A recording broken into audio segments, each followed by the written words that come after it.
ঠান্ডায় অবস্থা খুব খারাপ। মুখের টেস্ট ফেরাতে কিছু বানিয়ে খাওয়া যাক। এইদিকে দেখো কত ধনেপাতা হয়েছে। চলো আজ তবে আমার লাগানো ধনেপাতা দিয়েই পকোড়া করা যাক। পকোড়া করার জন্য কিছু ধনেপাতা তুলে নিই। এটা হচ্ছে আমার শীতের প্রিয় খাবার।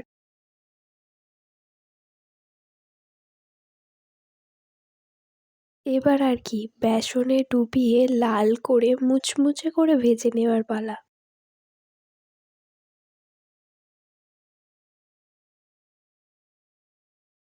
এবার খাবার জন্য একদম রেডি ধনেপাতার পকোড়া, সাথে টমেটো কেচাপ।